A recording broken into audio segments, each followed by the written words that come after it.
वो जिंदा था, सांस चल रही थी, मगर उसके अपने ही लोग उसकी कब्र खोदना शुरू कर चुके थे। फिर कुछ ऐसा हुआ कि उसे दफनाए बगैर ही आबादी से बहुत दूर जंगल में मरने के लिए अकेला छोड़कर वो लोग चले गए। साल था 1823। ह्यूग्लास नाम का एक फर ट्रैपर अपने ग्रुप के साथ सफर कर रहा था कि अचानक झाड़ियों से एक बियर निकला। उसने चंद ही लम्हों में ग्लास को बुरी तरह से जख्मी कर दिया। उसका चेहरा, गला, कमर और पूरा जिस्म गहरे जख्मों से भर चुका था। ग्रुप को यकीन हो चुका था कि ये अब नहीं बचेगा। लीडर ने 2 साथियों को उसके पास सिर्फ इसलिए छोड़ दिया कि जब वो मर जाए तो उसे दफन कर दे। दिन गुजरते रहे और ग्लास की सांसें भी चलती रही। आखिरकार उसके दोनों साथियों ने उसका सामान उठाया और उसे वहीं अकेला मरने के लिए छोड़कर चले गए। और इसके बाद जो हुआ वो इस कहानी का असल हिस्सा है। ग्लास इतना जख्मी था कि वो खड़ा भी नहीं हो सकता था। उसकी हड्डियां टूट चुकी थीं। जख्म इतने गहरे थे कि उसकी पसलियां तक नजर आ रही थीं। मगर ग्लास ने हिम्मत नहीं हारी और जमीन पर रेंगना शुरू कर दिया। इन्फेक्शन से बचने के लिए उसने अपने जख्म का इलाज भी खुद किया। खाने में उसने जंगली बेरीज खाई, यहाँ तक कि उसे अपनी भूख मिटाने के लिए सांप तक खाना पड़ा। और फिर यूं ही रेंगते रेंगते उसने 200 किलोमीटर से भी ज्यादा का सफर तय किया और हफ्तों बाद बिलाखिर वो अपने कबीले से जा मिला। जब वो ठीक हुआ तो फिर उसने उन लोगों को भी ढूंढा जो उसे जंगल में अकेला मरते हुए छोड़ा है। और उनके साथ जो उसने किया वो इस कहानी का सबसे बड़ा लेसन है। और इसके अलावा भी और बहुत सी सीख है जो इस कहानी से हमें मिलती है। चलें एक एक करके उन तमाम लेसन्स को जल्दी से समझते हैं।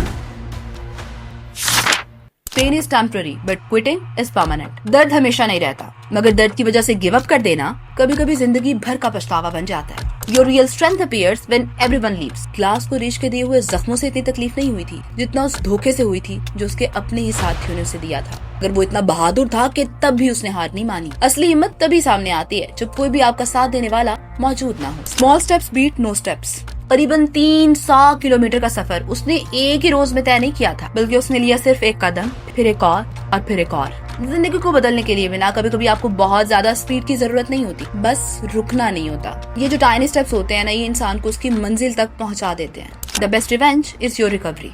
जब ग्लास उन लोगों के पास पहुंचा जिन्होंने उसे धोखा दिया था तो उसके पास नफरत की वजह भी थी और बदला लेने का हक भी, मगर उसने बदला नहीं लिया। सबसे बड़ा रिवेंज सामने वाले को तकलीफ देना नहीं होता, बल्कि इतना मजबूत बन जाना होता है कि जिस इंसान ने आपको तोड़ा वो भी आपकी हिम्मत का मोतरफ हो जाए। The mind gives up before the body does। बहुत बार हम अपनी लिमिट से नहीं बल्कि अपने डर और यकीन की कमी से हारते हैं। जब आपका माइंड मजबूत होता है ना तो आपकी बॉडी वो भी कर जाती है जो अपेरेंटली आपको नामुमकिन दिखाई दे रहा होता है। इस कहानी ने हमें समझाया कि ग्लास की जीत सिर्फ जंगल से जिंदा निकल आना नहीं था। उसकी बड़ी जीत ये थी कि इतनी ज्यादा तकलीफ के बावजूद भी उसने हार नहीं मानी। उसने सिर्फ एक दिन जिंदा रहने की कोशिश की, फिर एक और फिर एक और इससे भी ज्यादा हिम्मत वाला काम वो था जो उसने आने के बाद किया था। जिन लोगों को सजा दे सकता था उन्हें यूं ही छोड़ दिया। इसके लिए बहुत हिम्मत चाहिए होती है कि जब आपके बस में भी हो आप बदला ले भी सकते हो, वो ना साबित भी हो चुका हो सामने वाले पर, मगर बावजूद इसके आप उसे बदला ले ही ना। ये कितनी बड़ी स्ट्रेंथ है। हमेशा याद रखें, survival is not just about strength, it's about refusing to quit. तो हालात जैसे भी हों हार मत माने, टाइनी स्टेप्स लेते रहें। जो भी आपकी लाइफ में मुश्किल है ना वो ही घुटने टेकेगी।